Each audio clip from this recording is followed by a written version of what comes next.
Hello guys, good morning. কেমন আছো তোমরা সকলে? আশা করছি সকলে খুব ভালো সুস্থ আছো, আর আমিও ভালো সুস্থ আছি। এখন বাজে 5টা। তো দেখো, তোমার দাদাভাই যাওয়ার জন্য রেডি হয়ে গেছে।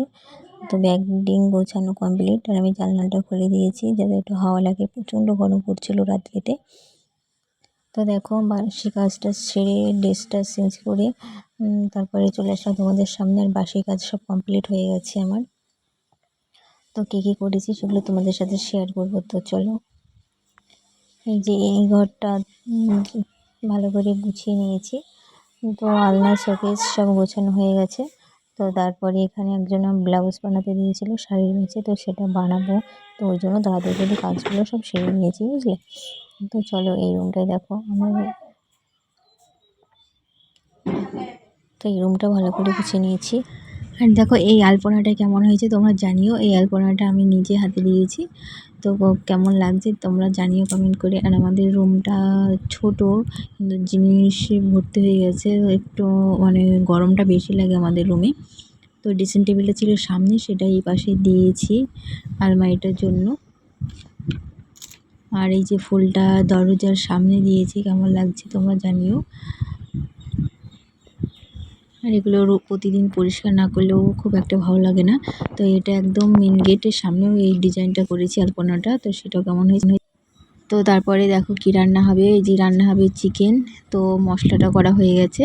আর এখানে দিয়েছি কাঁঠালের ইঁচড় হবে, মানে ইঁচড় হবে। তো ইঁচড়টা প্রেসারে দিয়েছি সিদ্ধ করতে।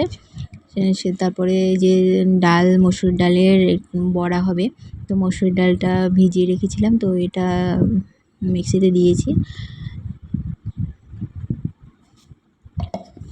তো মিক্সিতে দেবো।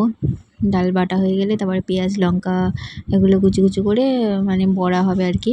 আর একটা কথা বলছি, তোমার দাদাভাই আজকে চলে গেল। তো যাওয়ার ভিডিওটা করতে পারিনি, কারণ ফোনটা বুঝতেই পারছো, ফোনটা মানে মাসি এসেছিলো। তো মাসির শাশুড়ি এসেছিলো, তো সেখানে মাসি কথা বলছিল, ওই জন্য আর করতে পারিনি। তো চলো, স্নান সেরে তারপরে তোমাদের সাথে কথা বলছি। তো দেখো, এই যে কাঁঠালের তরকারি অলরেডি রান্না কমপ্লিট, মানে ইঁচড় আর কি। তো তারপরে হয়েছিল মাছের ঝোল, মাংস দুটোই হয়েছিল।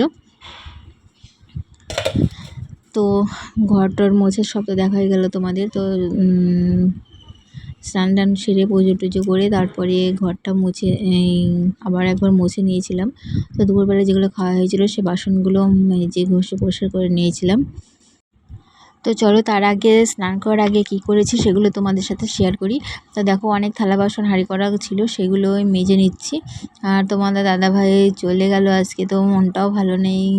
মানে কি বলবো তোমাদের। তো এসেছিল এক মাসের জন্য। তো 1 মাস পর, না 1 মাসও হয়েছিল না মনে হয়, 3 সপ্তাহ মতো হয়েছিল। তো 3 সপ্তাহ পর আবার চলে গেল। অনেক। তো দেখো, থালা বাসনগুলো মাজা আমার, মানে একটা করে মাজা ধুচ্ছি। না হলে কি বলতো, এখানে রোদ তো, আর শুকিয়ে যাচ্ছে। আর শুকিয়ে গেলে থালা বাসন যদি শুকিয়ে যায় তো কীরকম একটা দাগ হয়ে থাকে। ওই জন্য একটা করে মেজে নিচ্ছে আর ধুয়ে নিচ্ছি। একটু কষ্টটা বেশি হচ্ছে। তো যদি তাড়াতাড়ি করে একদম যদি ধুয়ে মানে মেজে তারপরে ধুই, মানে সুবিধা হয়। কিন্তু এখানে এখন রোদ প্রচণ্ড, ওই জন্য রোদে মানে শুকিয়ে যাচ্ছে থালা বাসনগুলো। ওই জন্য একটা করে মাজার, একটা করে ধুয়ে নিচ্ছি।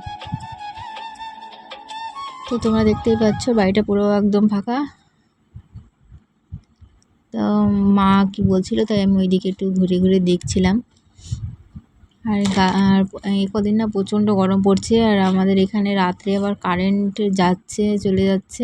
মানে আমাদের ঘরটা তোমরা তো দেখতে পেলে কীরকম ছোট, আর জিনিসপত্রে ভর্তি দেখে মানে একটু হাওয়া বাতাস পড়ে না। আর সামনে যেহেতু আমাদের ঘরের সামনে একটু ঘর আছে, তো একটু হাওয়া বাতাস ঢুকতে পারে না। আর শীতকালে তো রোদ দেখা যায় না, আর গরমকালে তো একটু বাতাসের মানে নামগন্ধ নেই। মানে রোদে থাকা যায় না, শীতকালে রোদ পাওয়া যায় না, এরকম আমাদের বাড়িটা আর কি। কি বলবো তোমাদের। তো চলো, ভিডিওটা দেখতে থাকো। তো মাসি এসেছিল, মাসিও বাড়ি চলে গেল। তো তোমাদের দাদাভাই বাড়ি যাওয়ার পরই মাসি গেল। মাসি এসেছিল একটু দরকারে, আর তোমাদের দাদাভাই চলে যাবে, ওই জন্য একটু এসেছিল দেখতে আর কি। তো দেখো, তো আমি থালা বাসনগুলো সব মেজে নিয়েছি। এবার হাঁড়িটাও মাজা হয়ে গেছে, কড়াটা মেজে নিচ্ছি।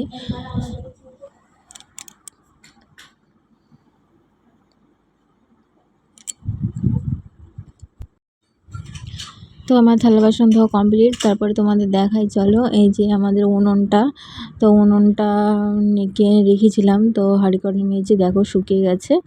থালা বাসনগুলো কতগুলো ঘরে রেখেছি আর কতগুলো বাইরে আছে।